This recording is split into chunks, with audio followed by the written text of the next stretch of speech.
नमस्कार मित्रांनो, स्वागतम. घरोघरी मातीच्या चुली या मालिकेच्या आजच्या भागामध्ये आता जानकी आणि ऋषिकेश मात्र इन्स्पेक्टर यांना सर्व काही सांगून पोलीस स्टेशनमधून आपल्या बाईकवर घरी येतात.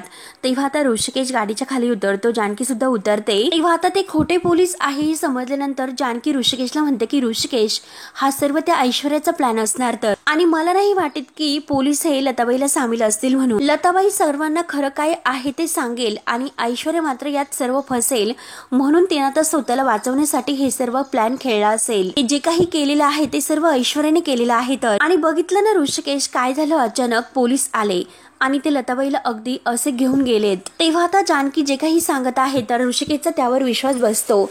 ऋषिकेश म्हणतो की जानकी, तुझं जे म्हणणं आहे ते मला पटते, त्यामुळे हे बघ, आता तू टेन्शन घेऊ नकोस. आपण पोलिसांना सर्व सांगितलेले आहे, त्यामुळे ते त्या दोन पोलिसांना सुद्धा शोधते, म्हणजे त्या चोरांना आणि त्या लताबाईला सुद्धा. तेव्हा आता जानकी म्हणते की हे बघा, त्यांनी जरी शोधले नाही तर ऋषिकेश, मी त्यांना शोधायला जाईल. हे बघा ऋषिकेश, शेवटी काही झाले तरी मला त्यांना शोधावं लागेलच. त्यांना मला प्रश्न विचारायचे आहे आणि ह्या सर्व गडबडीत ते सर्व राहूनच गेलेले आहे. मला त्यांना माझ्या आईबद्दल विचारायचं आहे. नक्की त्यांनाच आता माझ्या आईबद्दल माहिती आहे. मला त्यांना हे विचारायचं आहे की तुम्ही माझ्या आईला कसे ओळखतात, माझ्या आईचा फोटो त्यांच्याकडे कसा आला आणि त्यांचा आणि माझ्या आईचा काय संबंध आहे, या प्रत्येक गोष्टीचा मला त्यांना अगदी विचारायचं आहे. या सगळ्या प्रश्नांची उत्तरं मला त्यांच्याकडून हवी आहेत. आणि हे बघा ऋषिकेश, मी त्यांना विचारल्याशिवाय शांत आता नाही बसू शकत.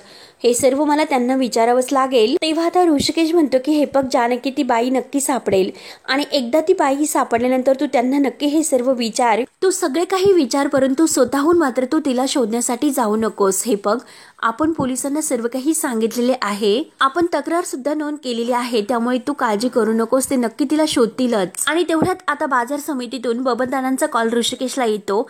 ऋषिकेश फोन घेतो आणि बबन दादा, चला मी निघतोय, म्हणजे येतोच तिकडे असे म्हणून ऋषिकेश फोन ठेवतो. आता ऋषिकेश बाजार समितीत जाणार आहे हे कळल्यानंतर जानकी आता लगेच तिकडे निघून जाणार असते लताबाईला शोधण्यासाठी. तेव्हा मात्र आता जानकी विचारते की काय झालं ऋषिकेश, तुम्ही निघतात म्हणजे कुठे जाणार आहात तुम्ही? तेव्हा आता ऋषिकेश म्हणतो की हे बघ, अगं बाजार समितीतर्फे मुंबईला एक खूप मोठा कार्यक्रम आहे, त्यामुळे सगळे शेतकरी बांधव हे आपल्या ऑफिसमध्ये जमा आहे, सगळेजण माझी वाट बघतात आणि मी तिकडे लगेच जाऊन येतो. आणि हे बघ जानकी, तोपर्यंत तू तुझी काळजी घे, उगाच असलं कोणतंही टेन्शन घेऊ नकोस. तेव्हा जानकी म्हणते की हो, तुम्ही सुद्धा जपून जा. तर ऋषिकेश म्हणतो की हो, आलोच मी. असे बोलून ऋषिकेश आता निघून जातो आणि जानकी सुद्धा आज जायला निघते. त्यानंतर आता लताबाई इकडे महादेवाच्या ह्या श्रावणी सोमवार असतो आणि त्यात खूप गर्दी असते, म्हणून आता महादेवाच्या मंदिरात आपला जीव वाचवत वाचवत तेथे आता येऊन बसलेली असते. आता देवासमोर अगदी ती रडत असते आणि म्हणते की महादेवा, काही कर, परंतु त्या जानकीच्या हाताला ती चिठ्ठी लागून दे, माझ्या लेकीची आणि माझी भेट घडून दे, ती चिठ्ठी काही करून तिच्या हाताला लागून दे. आणि तेवढ्यात खरंच महादेवाचा चमत्कारच झाल्यासारखे होते. म्हणजे जानकी ही आज जायला निघलेली असते, तोच लगेच सारंगने ती चिठ्ठी अगदी बोळा करून फेकलेली असते, तर ती जानकीच्या तेथे अंगणातच पाहायला लागते. तेव्हा आता जानकीने ती चिठ्ठी उचललेली असते आणि ती डस्टबिन मध्ये टाकून देणार असते, परंतु तोच आता इकडे लताबाई पुन्हा महादेवाला हात जोडते आणि महादेवाला म्हणते की काही करून ती चिठ्ठी आता माझ्या जानकीच्या हाती लागून दे. तेव्हा जानकी ती चिठ्ठी डस्टबिन मध्ये टाकणार, तोच लगेच जानकी त्यावरील जे जानकी अक्षर आहे तर ते वाचते आणि लगेच आता ती चिठ्ठी आहे तर ती लगेच सगळी उघडी करते आणि उघडून बघते तर काय, त्या चिठ्ठीमध्ये आता हे लताबाईचं लेटर असते. तेव्हा मात्र आता जानकीला ती चिठ्ठी वाचल्यानंतर एक खूप मोठा धक्का बसतो. जानकी आता ते लेटर वाचतच असते, परंतु दरवाजातून आता हे सर्व सारंग बघतो. सारंग आता हे बघून आता इतका घाबरतो, कारण जानकी बहिणीच्या हाती ती चिठ्ठी लागलेलीच असते. हे आता सारंगच्या लक्षात आल्यानंतर सारंग लगेच तिथे दरवाजा मागे उभा राहतो आणि जानकीकडे अगदी डोकावून बघत असतो. तेव्हा जानकी आता ते सर्व लेटर वाचते. त्यामध्ये असं लिहिलेलं असतं की जानकी, मला माफ कर, या घरात आल्यापासून मी कायम तुला त्रास दिला आणि तो त्रास दूर करायचा आहे. तुझ्या आयुष्यातील एक खूप मोठं कोडं सोडवायचं आहे. तुला कायम एक प्रश्न पडायचा ना की तुझी आई कोण आहे, आणि माझ्याकडे त्याचं उत्तर आहे. मला तुझ्या आईबद्दल माहिती आहे जानकी, तुला तर तिच्याबद्दल काहीच माहिती नाही आणि तुला ते सगळं काही जाणून घ्यायचे असेल तर तू मला जे काही नदीतीरी ज्या मंदिरात तुम्हाला अगदी वाचवलं होतं, माझा जीव वाचवला होता, त्या महादेवाच्या मंदिरात आता तू तेथे त्या तळ्याजवळ मी तुला सगळं काही जे सत्य आहे तर ते सांगते. तेव्हा आता जानकीने ही चिठ्ठी वाचली म्हणून सारंगला खूप मोठा धक्का बसतो. सारंग म्हणतो की अरे बापरे, म्हणजे आता ही सर्व चिठ्ठी जानकी वहिनीने वाचली तर आता आपलं काही खरं नाही. मेलो आता देवा, काय करू मी आता. तेव्हा लगेच आता जानकी तिकडे यायला निघते आणि आता ऐश्वर्या आता ह्या महादेवाच्या मंदिरात तर आलेलीच असते. ती धावतच येते आणि जानकी सुद्धा त्याच वेळेस तिकडे यायला निघते. तेव्हा ऐश्वर्या तेथे येते आणि तेथील एका बाईला विचारते की ताई, हे बघा, तुम्ही एक म्हातारी बघितली का? पांढरे केस वगैरे आहे आणि गुलाबी रंगाची साडी आणि हिरवा ब्लाऊज वगैरे आहे, असं कोणी बघितलंस का? आणि अरे देवा, कुठे म्हणजे गेली असेल ही आता.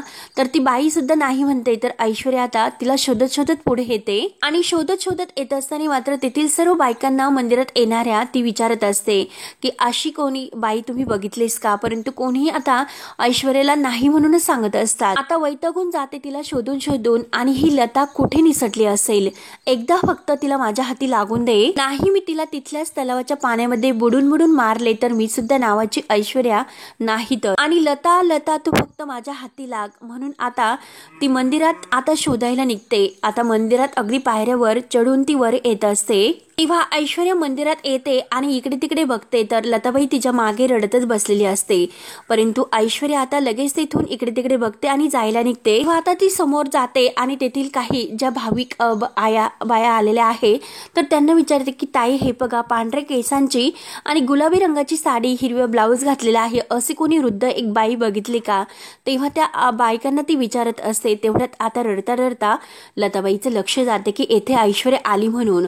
तेव्हा आता लगेच त्या बायका नाही म्हणत असतात. तर लताबाई आता ऐश्वर्याकडे बघते. तेव्हा आता ऐश्वर्याला कोणीही सांगत नाही की ती इथे आलेली आहे म्हणून, कोणी बघितलं म्हणून.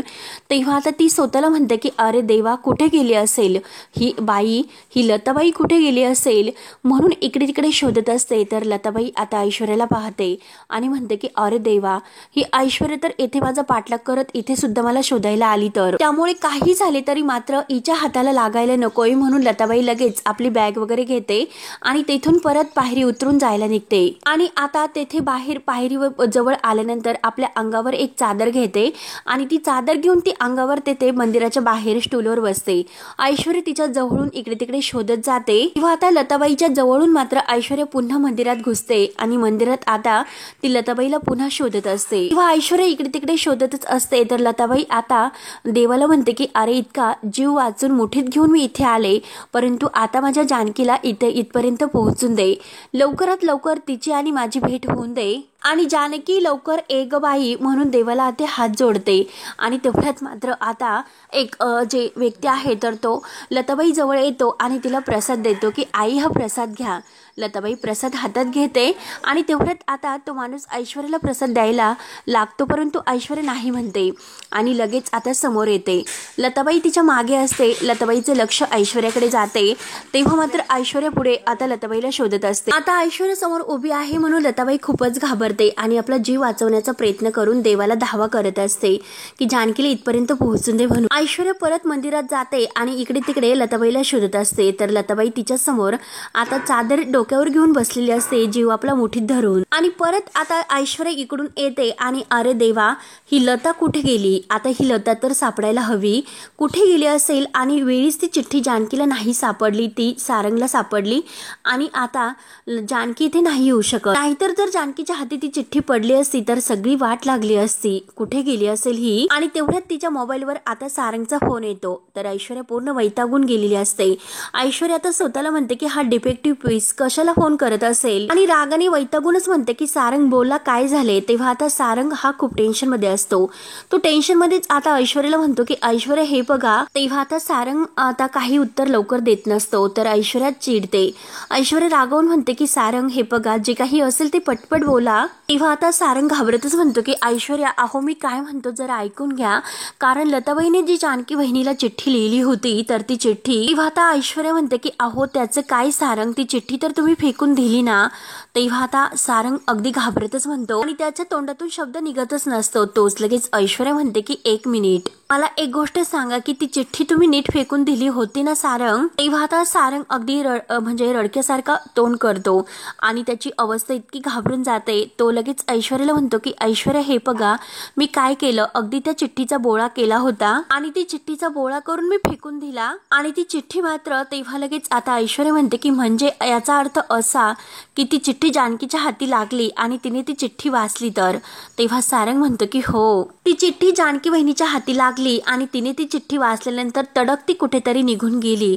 तेव्हा ऐश्वर्याला खूप टेन्शन येते. ऐश्वर्या म्हणते की अरे देवा, आणि सारंगवरच खूप अशी चिडते की एक काम तुम्हाला दिलेलं व्यवस्थित करता येत नाही. सारंग ती चिठ्ठी फाडून फेकून द्यायची होती, नाहीतर जाळून टाकायची होती, कुणाला काही कळले नसते. आणि हे बघा सारंग तुम्हाला काही कळते का, एकतर ऑलरेडी मी मंदिराजवळ आलेले आहे, लताबाईला शोधते, ती लताबाई कुठेही मला सापडत नाही, परंतु किती काही झाले तरी त्या लताबाईला मी शोधून काढणार, ती इथेच कुठेतरी लपत असेल, म्हातारी इथेच लपलेली असणार. तेव्हा लगेच आता इकडे लताबाई मात्र तो प्रसाद हातामध्ये घेऊन देवाला म्हणते की देवा, हा प्रसाद जसा तुम्हाला दिलेला आहे तशी माझी बबडी माझी जानकी मला भेटून दे, लवकरात लवकर तिच्या आणि माझी भेट होऊन दे, तिला माझी चिठ्ठी मिळून दे, मी तिची वाट बघते आणि मी इथेच बसते, मला नक्की खात्री आहे की ती मला भेटण्यासाठी इकडे येईल म्हणून, त्यामुळे मी इकडेच बसते. एकदा की ती इथे आली तर हात जोडून मी तिची माफी मागेल आणि देवा डोळे भरून मी तिला एकदाच बघेल आणि कायमची मात्र इथून तिला सोडून निघून जाईल, फक्त एकदा तिची आणि माझी भेट होऊन दे.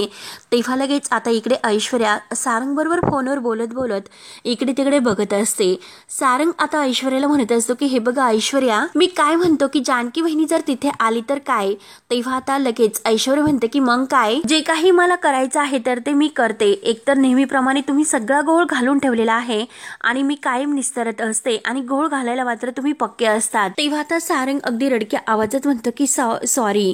तर लगेच ऐश्वर्या म्हणते की फक्त आणि फक्त एकच काम तुम्ही आता करायचं आहे, घरातील कोणीही तुम्हाला विचारले की जानकी कुठे गेलेली आहे, फक्त तुम्ही एकच काम सांगायचं आहे की जानकी मात्र तिच्या मैत्रिणीकडे गेलेली आहे, असे घरातील सगळ्यांना खोटे सांगायचे आहे. तेव्हा आता सारंग म्हणतो की हो चालेल, आणि पण ऐश्वर्या मला एक गोष्ट सांगा, मैत्रिणीकडे का बरं असं सांगायचं. तेव्हा मात्र आता ऐश्वर्या खूपच चिडते. ऐश्वर्या म्हणते की सारंग आता मला कोणतेही प्रश्न नकोय, जितकं मी तुम्हाला काम सांगते तितके काम तुम्ही करा, बाकी आणखी प्रश्न जास्त विचारू नका. आणि ऐश्वर्या आता सारंगचा फोन कट करते आणि आता स्वतःला म्हणते की ठीक आहे जानकी, तू तर इकडे येण्यासाठी निघाली का, आता मात्र तू येच. आज किती काही झाले तरी आई आणि मुलीची भेट नाही होणार म्हणजे नाही होणार. आज मात्र तू ना घरी जाणार ना तुझी आई, फक्त बघत राहा की काय होते ते. त्यानंतर आता इकडे सुमित्रा ही देवघरात असते आणि सुमित्रा देवघरात आता देवाला हात जोडते आणि म्हणते की परमेश्वरा, अरे तुला फक्त आणि फक्त सगळ्यांची काळजी असते आणि तुझ्यामुळे आता ह्या घरांचं चांगलं झालं. जी लताबाई आली होती ते संकट एक आलं होतं,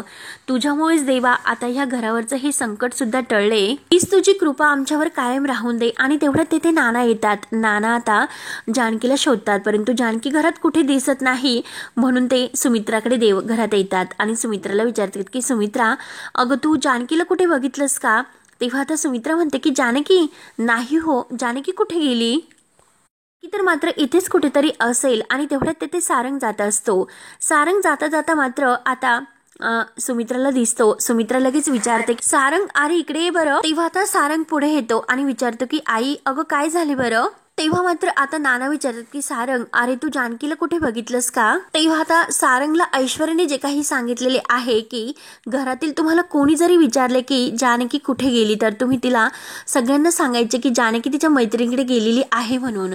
तेव्हा आता ऐश्वर्याचं हे बोलणं सारंगला आठवते आणि सारंग लगेच खोटं बोलतो. जानकी वहिनी आता तिच्या मैत्रिणीकडे गेलेली आहे, तिने मला सांगितले नाही, परंतु जेव्हा ती गुलाबदादांना सांगत होती तेव्हा मात्र माझ्या कानावर हे सर्व पडले, परंतु ती कुठली मैत्रीण होती हे मला माहिती नाही आणि मी आलोच असे बोलून आता सारंग जरा बाजूला जातो. तर ऐश्वर्या पुन्हा आता इकडे मंदिरात लताबाईला शोधत असते आणि लताबाई मात्र पुन्हा तेथून त्या जागेवरून उठते आणि ऐश्वर्यापासून आपला जीव वाचवत असते. आता ऐश्वर्या लताबाईला शोधतच असते आणि लताबाई तिच्या समोरच असते, अंगावर चादर वगैरे घेऊन. ऐश्वर्याचं लक्ष जाते.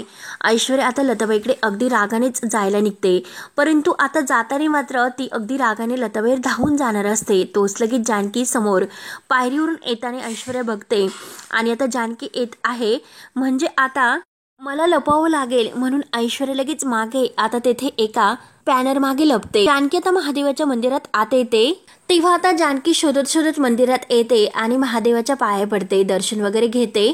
तेव्हा मात्र ऐश्वर्या आता त्या पॅनर मागून मागे निघते आणि आता म्हणते की स्वतःला की शेवटी तू आलीच, आता आता मात्र तू ह्या चक्रव्यूहातून बाहेर नाही निघू शकत. तू तर आता इथे आलेली आहे परंतु परत येथून नाही जाऊ शकणार. म्हणून ऐश्वर्याने मुद्दाम एक प्लॅन केलेला असतो. आता जी काही तिची ती राणी नावाची बाई आहे तर तिला लताबाईची साडी वगैरे घालते आणि तिला तेथे बसवते.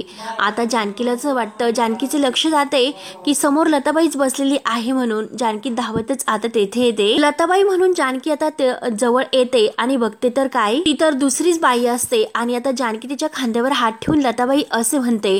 तोच लगेच आता ती जी काही साडी वगैरे घालून माणूस किंवा बाई आहे ती लगेच आता जानकीवर हल्ला करते. ऐश्वर्या मात्र लांबून आता मंदिराच्या अगदी जवळून हे सर्व पाहत असते आणि केव्हा आता आपला तो जो काही आहे माणूस तर तो ह्या जानकीला मारेल म्हणून. तेव्हा मात्र आता लगेच जानकी त्याच्या ताब्यातून आपला जीव वाचवत असते. त्याने आता सुरा उगारून जानकीला मारण्यासाठी तिच्या अंगावर धरलेला असतो आणि जानकी त्याच्याशी झटापट करत असते आणि तेवढ्यात लताबाईचं लक्ष जाते. लताबाई आता बघते तर काय, हा माणूस कोण आहे की जानकीवर तो हल्ला करतोय म्हणून. तेव्हा ऐश्वर्या हे सर्व बघत असते आणि मनात म्हणत असते की मार, तिला मार, एकदाच मारून टाक. तेव्हा आता लताबाई हे सर्व पाहते आणि शेवटी मला माझ्या मुलीला वाचवावं लागेल असे आता लताबाई धावतच तिकडे जायला निघते. तेव्हा लताबाई आता तेथील जो काही मोठे दंडुके आहे तर ते दंडुका आपल्या हातात घेते आणि जानकीला आता त्या माणसाच्या तावडीतून वाचवायला निघते. घाईने धावतच जाते. ऐश्वर्या आता जानकीला तो आपला माणूस मारणार म्हणून अगदी खुश होत असते. त्यानंतर आता इकडे सुमित्रा आणि नाना हे जानकीला आता घरात आवाज देत असतात की जानकी जानकी, आणि तेवढ्यात ऋषिकेश सुद्धा धावतच येतो. ऋषिकेश म्हणतो की जानकी जानकी. तेव्हा सुमित्रा म्हणते की ऋषिकेश. तेव्हा आता जानकी कुठे आहे म्हणजे काय, जानकीला का विचारतोस, तर ऋषिकेश म्हणतो की आई जानकी कुठे आहे, तर सुमित्रा सांगते अरे ती तर तिच्या मैत्रिणीकडे गेलेली आहे. तेव्हा आता ऋषिकेशच्या डोक्यात प्रकाश पडतो आणि तो विचारतो की कोण, कुठली मैत्रीण आणि आता या वेळेला का गेली ती या वेळेला. तेव्हा आता नाना म्हणतात की अरे आम्हाला कुठे काय माहिती, आम्हाला जे सांगितले ते आम्ही तुला सांगितले. तेव्हा मात्र आता ऋषिकेश विचारतो की सांगितले म्हणजे कोणी सांगितले, तर सुमित्रा म्हणते की आपल्या सारंगने. तोच म्हणाला की जानकी तिच्या मैत्रिणीला भेटायला गेली म्हणून. तेव्हा आता ऋषिकेश रागानेच विचारतो की सारंग कुठे आहे, तर नाना म्हणतात की अरे तो आणखीन कुठे असणार, त्याच्याच रूम मध्ये पडलेला असेल. तेव्हा आता ऋषिकेशला खूप राग येतो. ऋषिकेश आता जगदी रागाने सारंग सारंग आवाज देत सारंगच्या रूमकडे येतो. नाना आणि सुमित्रा हे दोघंही आता ऋषिकेश आता म्हणून ऋषिकेशला आवाज देत असतात. ऋषिकेशला असं अचानक काय झालं असेल आणि तो सारंगवर का रागवत असेल, नक्की काय झाले असेल म्हणून आता सुमित्रा नानांना विचारते. तर नाना म्हणतात की मला सुद्धा माहिती नाही की सुमित्रा नक्की काय झाले ते, परंतु नक्की काहीतरी असे घडले असणार, त्याशिवाय ऋषिकेश इतका धावत आणि पळत नाही येणार. त्यानंतर आता जानकीला तो माणूस अगदी चाकूने वार करायला तिच्या अंगावर धावून तिच्याशी झटापट करत असतो, परंतु जानकी त्याच्याशी अगदी 2 हात करत असते आणि तेवढ्यात लताबाई मागून येते आणि त्या माणसाच्या डोक्यात अगदी जोराने मारते. तेव्हा तो माणूस बेशुद्ध लगेच खाली पडतो आणि तेथून आपला जीव वाचून पळून जातो. तेव्हा आता ऐश्वर्या हे सर्व बघते आणि ऐश्वर्याला आता खूप अशी चिड येते. तेव्हा मात्र आता तो माणूस पळून गेल्यानंतर जानकी विचारते की लताबाई तो माणूस कोण होता, तर लताबाई आपल्या जानकीकडे बघत असते. तिला इकडे तिकडे पाहते आणि विचारते की बाळा अगं तुला लागले तर नाही ना कुठे. तेव्हा मात्र जानकी विचारते की लताबाई तुम्हाला ते पोलीस न्यायला आले होते, ती खोटी माणसं होती आणि ते तुम्हाला का असे घेऊन गेले. तेव्हा लताबाई जानकीला लगेच अगदी ओंझळून मांझळून लगेच आता घट्ट मिठी मारते, तिचे गोड पापे घेत असते. ऐश्वर्या मात्र आता लगेच ते खांबामागे लपते आणि हे सर्व पाहत असते. लताबाई आता जानकीला घट्ट मिठी मारते तर जानकी खूप रागावते. जानकी बाजूला होते आणि लताबाई लताबाई तुम्ही हे सर्व काय करतात असे म्हणते। तेव्हा आता लताबाई धक्क्यानेच बघत असते। जानकी म्हणते की मी तुम्हाला जे प्रश्न विचारलेले आहे त्या प्रश्नाचे उत्तर अगोदर द्या, ते लोक पोलीस म्हणून का आले होते? लताबाई म्हणते की हो सगळं काही सांगते मी। तोपर्यंत ऐश्वर्या मात्र आता फोन करून आपल्या माणसांना बोलावून घेते। तर लताबाई म्हणते की हो हो सगळं सांगते, मला अगोदर सांग जानकी बाळा तुला कुठे लागले तर नाही ना? तेव्हा आता जानकीला रागच येत असतो। जानकी म्हणते की तुम्हाला काय फरक पडतो की मला लागले किंवा नाही लागले, तर कशाला माझी खोटी काळजी दाखवतात? आणि हे बघा लताबाई, तुम्ही घरात आल्यापासून जो काही मला त्रास दिलेला आहे ना, तर त्या त्रासापेक्षा हे काही कमी नाही। तेव्हा आता जानकी आता असं म्हटल्यानंतर लताबाईच्या डोळ्यात पाणी येते। लताबाई रडतच जानकीला म्हणते की हो जानकी, अगं तू जे काही बोलते ते बरोबर आहे। अगं मी फक्त त्रास नाही तर यातना सुद्धा तुला खूप दिलेल्या आहेत। अगं तुझ्या गोड संसारात मी विष कालवलं, तुझ्या आणि तुझ्या नात्यात म्हणजे सासूच्या नात्यामध्ये मी अडे निर्माण केली। तेव्हा आता जानकी हे सर्व ऐकून घेते आणि लताबाईला म्हणते की त्या फक्त आणि फक्त माझ्या सासूबाई नाहीत, तर माझ्या त्या आई आहेत, आई, आणि त्यांच्यापासून तुम्ही मला दूर करण्याचा प्रयत्न केलाय। तर जेव्हा एक मुलगी आपल्या आईपासून दुरावते तेव्हा काय होतं, काय येतना होत असते हे तुम्हाला कसे कळणार? तेव्हा आता ऐश्वर्या लगेच आता इकडून होऊन इकडून येत असते, तिचा काहीतरी प्लॅन सुरू असतो। तेव्हा आता लताबाई हे सर्व जानकीचं बोलणं ऐकून म्हणते की जानकी अगं का कळणार नाही मला ते दुःख, ते यातना, कारण आपलं दुःख एक आहे जानकी। तेव्हा आता जानकी रागाने लताबाईला दूर लोटते आणि म्हणते की नाही, एकसारखी नाही आपली दुःख। कशी आपली दुःख एकसारखी असतील? लहानपणापासून जी मुलगी आपल्या आईसाठी तरसली, तिच्या मायेसाठी आणि तिच्या प्रेमासाठी व्याकुळ झालेली आहे, त्या मुलीचं दुःख लताबाई तुम्हाला नाही कळणार। तुम्ही कधी तुमच्या मुलीसाठी व्याकुळ झालात का? तेव्हा आता लताबाई तर खूप रडत असते, कारण लताबाई सुद्धा आपलं काही एक नाही। मग तुम्हीच सांगा की कशी आपली दुःख एक असतील? तुम्हाला तुमच्या कधीही मुलीची तळमळ, अगदी तिच्या भेटीची आतुरता जाणवली नसेल। मी तर रोज माझ्या आईसाठी तीळ असे तुटते आणि मला एका गोष्टीचं उत्तर द्या, एका प्रश्नाचं उत्तर द्या। मला एक गोष्ट नाही कळत की माझ्या आईचा फोटो तुमच्याकडे आला कसा? माझ्या आईला तुम्ही ओळखतात का? कोण आहे माझी आई? असे जानकी रडतच आता लताबाईला हे सर्व विचारते। लताबाई डोळे भरून आपल्या जानकीकडे बघत असते। एकाही प्रश्नाचं उत्तर ती काही अजूनपर्यंत देत नाही। जानकी अगदी जीव तोडून विचारते की तुमचा आणि माझ्या आईचा काय संबंध आहे? तुम्ही कसं तिला ओळखतात? इतकी वर्ष मी माझ्या आईची वाट बघितली, परंतु आता आणखीन मला नाही वाट बघूशी। कोण आहे माझी आई? काय माहिती आहे तुम्हाला माझ्या आईबद्दल? तेव्हा आता लताबाई म्हणते की मला सगळं काही माहिती आहे, ती कोण आहे, काय करते, कुठे राहते, आजपर्यंत तिच्या हातून काय काही चुका झाल्यात आणि त्या सगळ्या चुकांचं तिच्यावरती किती दडपण आहे, सगळं मला माहिती आहे। लताबाई सुद्धा आता खूप रडत असते। तिच्या प्रत्येक चुकांसाठी किती अश्रू गाळलेत। जशी तू तुझ्या आईसाठी व्याकुळ झाली होती, तशीच ती सुद्धा आपल्या आई म्हणजे लेकीसाठी व्याकुळ झाली होती, परंतु हे फक्त तिला आता हा प्रश्न एक पडलेला आहे। तर जानकी रडतच विचारते की कुठला प्रश्न लताबाई? सांगा ना लताबाई कुठला प्रश्न? तर लताबाई खूप रडत असते। हेच तिच्या मुलीपर्यंत कसं पोहोचणार? जानकी रडतच विचारते की काय लताबाई, काय आहे असं की तिच्या मुलीपर्यंत पोहोचणार? म्हणजे नक्की काय ते? आणि हे बघा लताबाई, तुम्ही नेमकं काय बोलतात खरंच मला नाही कळत। आता जानकीला इतकं आतुरण्यासाठी म्हणजे हे सगळं ऐकून घेण्यासाठी आतुरता झालेली असते। जानकीचा जीव अगदी तीळ तुटत असतो। जानकी आता रडतच आता लताबाई समोर हात जोडते आणि म्हणते की लताबाई प्लीज, बाकी मला काही ऐकून घ्यायचे नाही। कित्येक वर्ष माझ्या आईच्या आठवणीत झुरले, आतापर्यंत आईची मी खूप आठवण काढत, अगदी ती केव्हा येईल, केव्हा मला भेटेल म्हणून प्रत्येक दिवस मला तिच्या आठवणीत जात होता। आणि आज मात्र मला आता असं वाटतंय की आज तो क्षण माझ्या जवळ समोर उभा आहे आणि ती वेळ मला सांगणार आहे की माझी आई कोण आहे ते। आणि हे बघा लताबाई, मी तुमच्या समोर हात जोडते, मला सांगा की माझी आई कोण आहे ते। जानकी आता लताबाईचे पाय धरते आणि मी तुमच्या पाया पडते, मला सांगा की माझी आई कोण आहे ते। तेव्हा आता जानकीने जेव्हा पाय पकडलेले असतात तर लताबाई खूप रडते आणि म्हणते की जानकी मीच तुझी आभागी आई आहे, जानकी मीच तुझी आई आहे। तेव्हा आता जानकीला अगदी एक खूप मोठा अगदी धक्का बसलेला असतो आणि जानकीचे आता अगदी हे सत्य समजल्यानंतर जानकीची काय अशी प्रतिक्रिया होते, जानकी एकदम स्तब्ध होते। आता आकाशामध्ये अगदी ढग असे कडकडतात, अगदी पाऊस अगदी होत असतो, वाऱ्यांचा सुसाट सुटलेला असतो आणि आज महादेवाच्या मंदिरात आता लताबाईने जानकीला ती तिची आई असल्याचं सत्य सांगितलेले असते। आणि मित्रांनो, शेवटी हा भाग येथे संपतो। तर पुढील भागामध्ये आता लताबाई आपली आई आहे हे कळताच मात्र जानकी घट्ट अशी आई म्हणून लताबाईला मिठी मारते आणि आता लताबाई सुद्धा जानकीला अगदी माझी बबडी म्हणून घट्ट मिठी मारून दोघी आता खूप रडतात। तेव्हा मात्र आता लताबाईच्या हातामध्ये एक प्रसाद असतो आणि आता तो प्रसाद मात्र ह्या शिऱ्यामध्ये आता ह्या ऐश्वर्याने काहीतरी मिक्स केलेले असते आणि लताबाई आपल्या हाताने तो शिरा मात्र आता ह्या जानकीला भरवते आणि ऐश्वर्या तिकडून हे सर्व बघत म्हणते की जानकी आता एकदा तू हा शिरा खाल्ला तर तू निवांत झोपशील आणि अशीच तू झोपीत राहशील तोपर्यंत मी लताबाईचं काय करायचं आहे ते करेल। आता असं म्हणता म्हणता जानकी तेथेच आता झोपी जाते आणि मात्र तिला बेशुद्ध केलेलं असतं आणि लताबाईला ऐश्वर्या आता घेऊन जाते। त्यानंतर मात्र आता जानकीला जाग येते। जानकी इकडे तिकडे आई आई शोधत असते। तेव्हा आता जेव्हा ती लगेच धावतच घरी येते आणि ऋषिकेशला म्हणते की ऋषिकेश मला तुम्हाला काहीतरी सांगायचं आहे।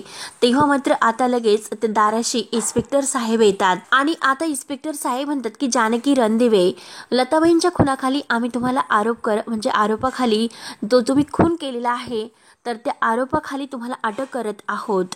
तेव्हा आता जानकीला धक्का बसतो। जानकी म्हणते की काय खून? माझ्या आईचा खून? आता जानकीला पोलीस बेड्या हातामध्ये घालतात आणि तेथून घेऊन जात असतात। तेव्हा आता ऋषिकेश जानकीच्या मागेच असतो। तेव्हा आता ऋषिकेश जानकीला म्हणतो की हे बघ जानकी पोलिसांकडे साक्षीदार असेल परंतु तो निर्दोष आहे यावर माझा विश्वास आहे म्हणून जानकीला पोलीस आता गाडीतून पोलीस स्टेशनला बेड्या घालून घेऊन जात असतात। तर ऋषिकेश तिची साथ काही सोडत नाही। तो खंबीरपणे आता जानकीला या सगळ्यातून वाचवणार असतो आणि ह्या ऐश्वर्याला तिच्या पापाची शिक्षा तर देणारच असतो। ऐश्वर्याला मात्र आता जानकीला अटक झाली म्हणून खूप आनंद होत असतो।